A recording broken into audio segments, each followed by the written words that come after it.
gambaran keluarga hari-hari ini. Inilah gambaran keluarga-keluarga. Bisa dibaca, saya coba ambil dari beberapa sumber. Adakah keluarga kita mengalami ini? Kesulitan dalam keuangan, Tuhan tidak pernah merencanakan bahwa keluarga itu punya kesulitan dalam keuangan. Sejak semula, ada KDRT. Apa itu? Apa? Yang agak kencang dikit. Kita bisa lihat, adakah di dalam keluarga kita mengalami seperti ini? Tuhan tidak pernah merencanakan ada kekerasan di dalam keluarga. Ada pola asuh anak yang salah. Super sibuk. Karena tuntutan peran ganda. Ada apa? Coba baca. Itu dibaca.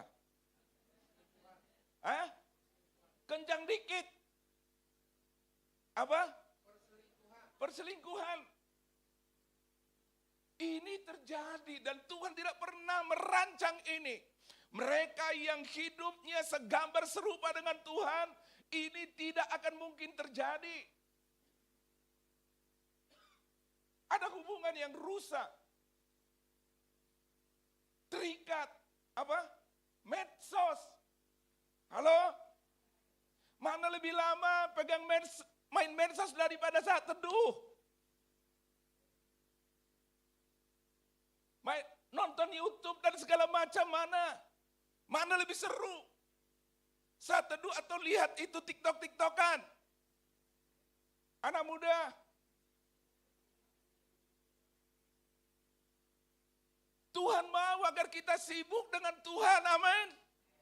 Kita mau kembali segambar serupa dengan Tuhan, dikendalikan oleh Tuhan, untuk kita bisa menggenapi rencananya.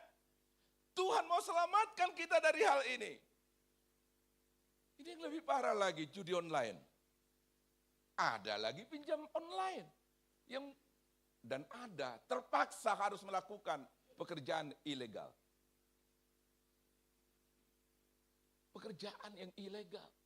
Dan kecemasan yang tinggi hari-hari ini. Dan begitu egoisnya. Kain ketika ditanya Tuhan tentang Habil. Kain, di mana adikmu Habil? Di mana adikmu? Apa jawabannya coba? Apakah saya yang jaga adik saya? Egois banget. Apakah saya harus peduli dengan adik saya? Dan sekarang, bukan adik tidak peduli, anak. Di mana papamu sekarang? Emang urusan gua? Bagaimana ibumu di rumah? Bagaimana kakekmu? Emang urusan saya? Saya aja gak bisa saya urus. Terjadi disharmoni dalam keluarga. Bagaimana dengan keluarga kita hari-hari ini?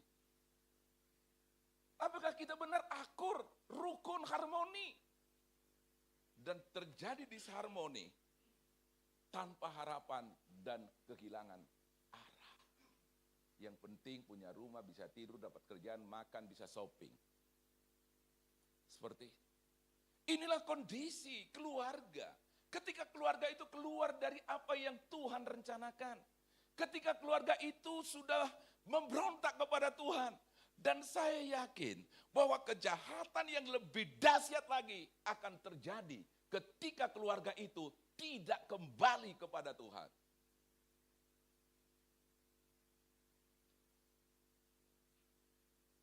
Saya masih ingat betul ketika ada mayat dipotong-potong, berapa potong itu di tahun 86. Itu orang udah heran semua. Kok ada orang yang tega untuk memotong seperti itu? Itu media udah koran pada saat itu. Itu luar biasa. Kok bisa? Hari-hari ini, mau dipotong apa? Wah, ngeri udah hari-hari ini. Dan semua orang mencari jalan keluar. Semua sebenarnya orang tidak mau seperti ini. Adakah keluarga yang hidup tertekan terus, ditekan mertua, ditekan suami, ditekan ipar, ditekan macam-macam. Ada keluarga yang mau hidup seperti itu? Tidak ada. Adakah keluarga yang hidup cemas, super sibuk dan segala macam? Tidak ada. Semua mencari jalan keluar untuk terhindar, keluar dari zona seperti itu. Tetapi banyak keluarga, banyak kita cari jalan keluarnya bukan kepada yang sebenarnya. Begitu banyak pintu keluar, tetapi hanya satu jalan keluar, yaitu ketika Adam dan Hawa keluar dari rencana Tuhan, pintu itulah yang kita harus masuki. Mereka memberontak kepada Tuhan. Dengan cara itu, itulah yang pintu yang harus kita masuki, yaitu hadir bersama-sama dengan Tuhan. Dan sampai kapanpun sebenarnya manusia itu tidak mau datang kepada Tuhan. Makanya mereka tidak mau datang kepada saya, tapi saya yang harus datang kepada manusia itu. Amin. Tidak mungkin. Mereka tidak tahu jalan. Mereka buta. Mereka tidak tahu arah. Tetapi sayalah, Tuhanlah yang punya inisiatif untuk datang menyelamatkan kita. Amin Bapak Ibu. Tuhan yang datang. Kalau kita mau datang, tidak bisa. Tuhan yang mendatangi kita. Sejak semula, ketika Adam dan Hawa jatuh dalam dosa memberontak kepada Tuhan, bukan mereka yang datang kepada Tuhan. Tuhanlah yang mendatangi mereka. Ketika Tuhan mendatangi mereka, orang yang tidak mau, orang yang benar-benar masih tinggal dalam dosa, Tuhan datang, dia punya 1001 alasan untuk kembali kepada Tuhan. Mari kita hari ini, ketika kita mendengar firman Tuhan, bahwa Tuhan hadir untuk menyelamatkan kita, kita beri respon, siap Tuhan. Amin. Amin. Ketika Tuhan datang, kita harus katakan, siap. Jangan kita berdalih. Ini hari yang sangat luar biasa. Hari yang sangat penting. Bahwa Allah hadir untuk menyelamatkan hidup kita. Allah hadir untuk menyelamatkan keluarga kita. Amin. Silakan Bapak Ibu yang duduk dengan suami istri. Ya, coba lihat. Allah hadir menyelamatkan keluarga kita.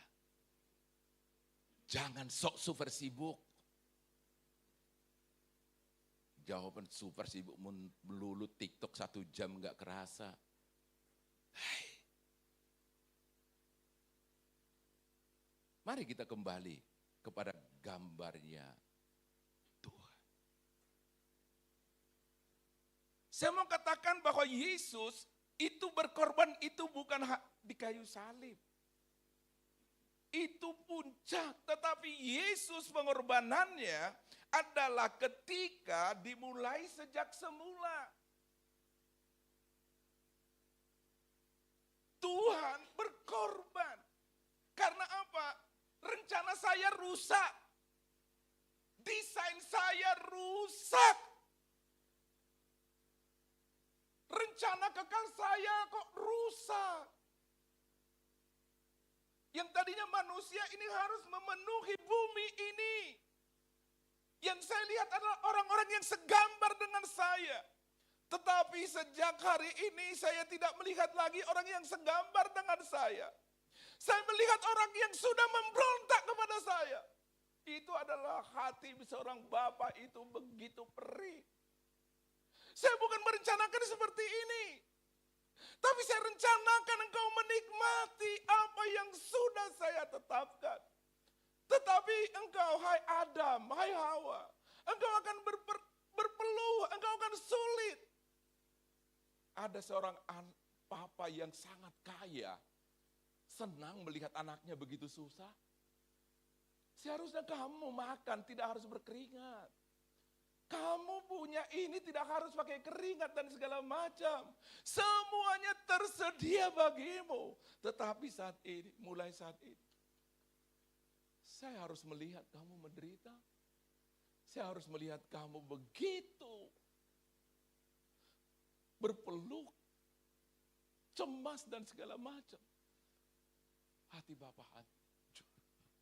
Tetapi Dia Tuhan yang rencananya tidak pernah gagal. Amin. Dan untuk menggenapi rencana inilah Dia harus berkorban. Untuk menggenapi rencana inilah Dia harus berkorban. Untuk apa? Untuk menarik kembali, untuk mengangkat kembali anak-anaknya. Dia harus berkorban. Jadi kalau dikatakan Natal adalah sukacita bagi kita, bagi Allah, itu penuh pengorbanan. Anak bersukacita bagi seorang papa itu pengorbanan. Anak bersukacita nggak dibeliin hadiah macam-macam. Bersukacita kan? Tapi bagi papa mamanya apa? Yang kencang dikit Bu Ci. Apa? Kita berkorban. Tapi dalam pengorbanan itu adalah untuk mengembalikan anak ini semua nanti kembali kepada Tuhan. Pengorbanan itu begitu besar. Bisa dibayangkan. Yang tidak terbatas. Yang begitu maha besar. Itu harus mengambil rupa menjadi yang terbatas. Dan yang kecil sekali. Itu pengorbanan luar biasa. Bagaimana yang tidak terbatas? Itu harus menjadi terbatas. Jadi ngantuk. Tuhan nggak pernah ngantuk, betul nggak? Tapi Dia harus merasakan ngantuk. Dia harus pilih itu. Dia harus pilih telanjang sebagai bayi. Dia harus pilih yang terendah. Itulah pengorbanannya. Dan itu adalah sukacita bagi kita. Karena tanpa itu kita tidak akan diselamatkan. Saya mau katakan bahwa Dia dalam peristiwa keselamatan ini, Tuhan memberikan semuanya bagi kita.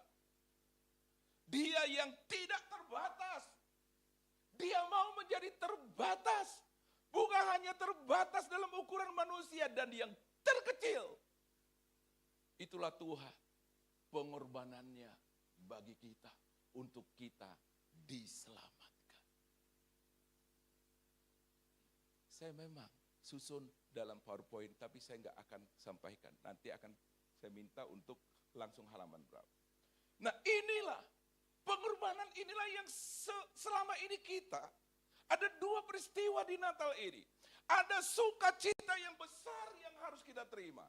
Tetapi kita harus lihat bagaimana kita memaknai sukacita yang besar ini.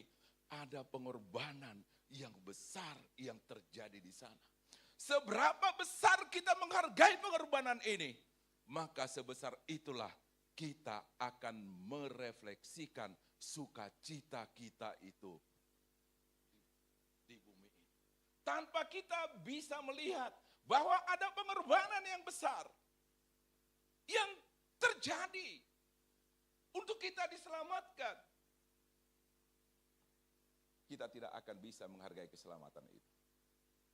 Ya, ini dari pendapat saya saja.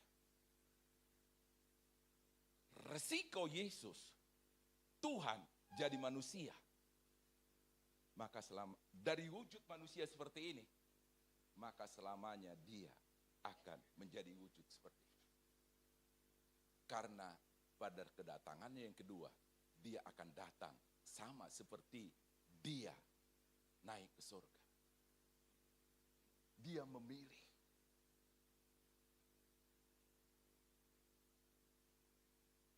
Itu pengorbanan yang luar biasa.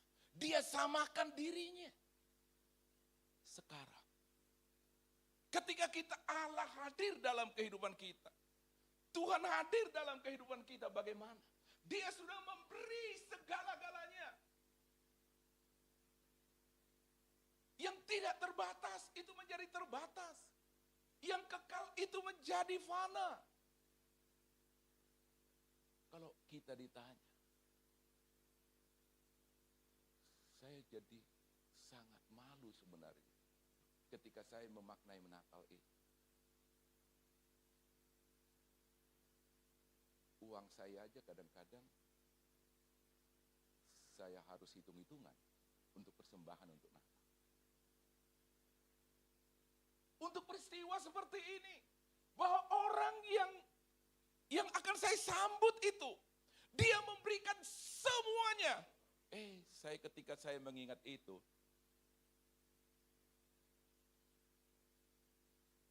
ketika mau memberi, aku mau pakai apa yang kamu punya untuk Natal ini. Uang aja kadang-kadang, jangan. Hitungan, apa? Ya segini aja.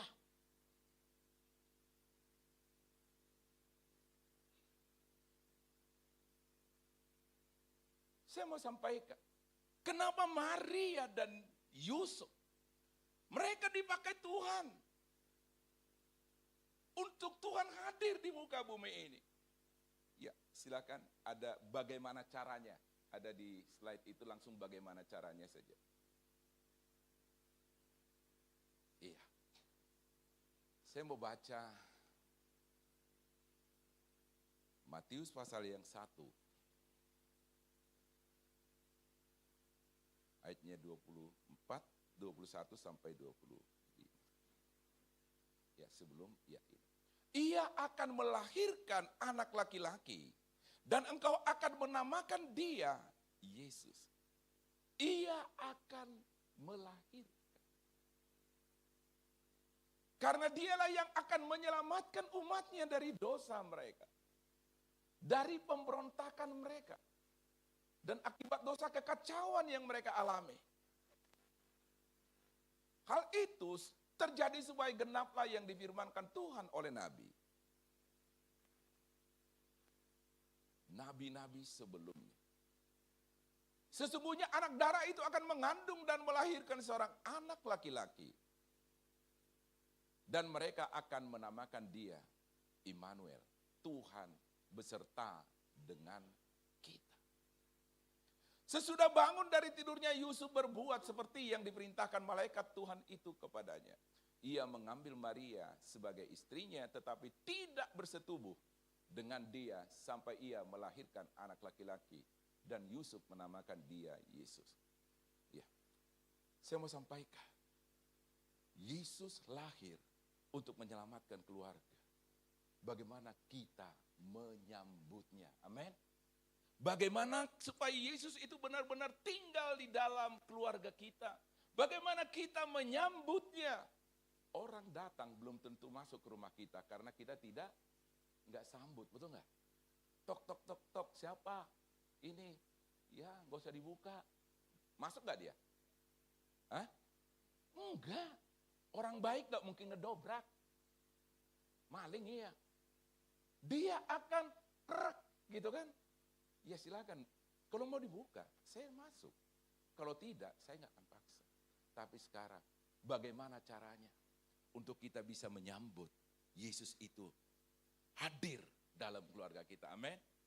Seberapa orang yang mau menyambut Yesus masuk dalam keluarganya? Dalam hidupnya. Ini caranya. Tapi kalau kita udah tahu caranya, harus mau lakukan. Bagaimana caranya tadi? Silakan. Yang pertama, tahukah kita bahwa Maria dan Yusuf itu bukan unjuk-unjuk? Amin. Bukan tiba-tiba dipilih oleh Tuhan untuk tempat Tuhan hadir. Tidak. Tetapi hidup mereka benar. Apa? Hidup mereka itu benar. Hidup mereka tulus hati dan tidak mau mencemarkan. Dalam hidupnya selama ini, mereka benar hidupnya. Ya. Dan mereka orang taat. Dan untuk kita bisa mengalami Tuhan dalam hidup kita, menyambutnya dalam keluarga kita, alamilah ini. Ini bukan ini bukan Matius, tapi Lukas 1 ayat 24. Nanti saya akan perbaiki. Sesungguhnya aku ini adalah hamba Tuhan, jadilah padaku menurut perkataanmu itu. Lalu malaikat itu meninggalkan dia. Keluarga, Allah hadir di tengah keluarga kita untuk kita bisa mengalami hidup yang benar dalam keluarga kita. Amin. Alangkah harmonisnya keluarga ketika dipenuhi oleh orang-orang yang taat kepada Tuhan, patuh kepada Tuhan, dan mereka semuanya berkata, Pak, aku ini hamba Tuhan. Jadilah kepadaku seperti apa yang Tuhan sudah tetapkan. Bangga enggak papa mamanya? Banggalah. Saya ini hamba Tuhan. Yang berikutnya, ketika keluar memberi yang terbaik. Maria, dia bersedia dipakai Tuhan, bukan Tuhan minta uangnya. Uang sih nggak apa-apa. Bukan hanya minta rumahnya. Bukan minta motor atau apapun. Dulu motor ya onta dan segala macam. Tapi dia, Tuhan, minta yang paling berharga yang dia miliki. Dan Maria sadar itu. Dia mau relakan kehormatan yang dia miliki, yang terbaik, yang paling berharga yang dia miliki. Dia relakan untuk dipakai oleh Tuhan, yaitu rahimnya. Anak-anak gadis yang paling berharga yang dia miliki adalah rahim. Dan itu bisa mempermalukan, bisa aib dan segala macam. Tetapi aku tahu bahwa ini Tuhan yang mau pakai hidupku. Dan ketika Tuhan minta untuk Tuhan pakai hidup kita, maka hal-hal yang malu dan segala macam itu akan menyingkir. Kita akan fokus kepada apa yang Tuhan ingin kerjakan dalam kehidupan kita. Ocehan, omongan orang dan segala macam itu bisa saja terjadi. Tetapi yang aku rindukan adalah bagaimana supaya Tuhan hadir dalam hidupku. Maka jangan beri yang KW1, KW2. Tapi beri yang paling berharga yang kita miliki. Mari yang paling berharga, yaitu rahimnya. Tuhan pakai untuk rencana Tuhan yang besar. Amin Bapak Ibu. Siap? Jangan karena ya, yang paling berharga yang kita miliki. Dan Yusuf, dia berikan juga yang paling berharga yang dia miliki. Ini kalau cerita tentang bapak-bapak, pasti bisa merasakan ini. Bagaimana seorang papa bisa menahan hidupnya, tidak bersetubuh sampai anak itu, sampai Maria dan anak itu lahir. Emang gampang? Bapak-bapak, halo? Emang gampang apa? Saya menikah misalnya dengan Rimenda, tapi jangan bersetubuh selama 1 tahun ya. Emang bisa? Tetapi dalam hal ini, Yusuf taat kepada Tuhan. Amin. Patuh kepada Tuhan. Tuhan mau cari bapak-bapak yang taat dan patuh kepada Tuhan. Amin bapak-bapak. Tuhan mau. Yesus hadir untuk menyelamatkan keluarga kita. Dan dia mau bangkitkan bapak-bapak yang patuh dan taat hanya kepada Tuhan. Dan dia mau bangkitkan para ibu-ibu yang benar-benar menyerahkan yang terbaik kepada Tuhan. Ketika ini, kita tidak bisa responi dengan benar, maka makna Natal itu tidak akan bisa kita dapatkan dengan utuh. Tuhan beri yang terbaik untuk menyelamatkan saya. Saya tidak punya apa-apa. Yang terbaik yang aku miliki itu sampah mungkin buat dia. Yang terhebat yang aku punya itu tidak berarti bagi dia. Tetapi kalau Tuhan beri yang terbaik, maka saya pun akan memberi yang terbaik di dalam hidup. Saya percaya hanya Yesus, kehadiran Yesus yang bisa untuk kita sebagai bapak-bapak, aku beri yang terbaik. Hanya karena Yesus. Hanya karena Yesus untuk kita bisa harmonis dalam keluarga. Hanya karena Yesus untuk kita bisa lepas dari rutinitas kita. Hanya karena Yesus, kalau bukan kita akan kacau. Keluarga kita akan disharmonis dan salah tujuan. Saya mau percaya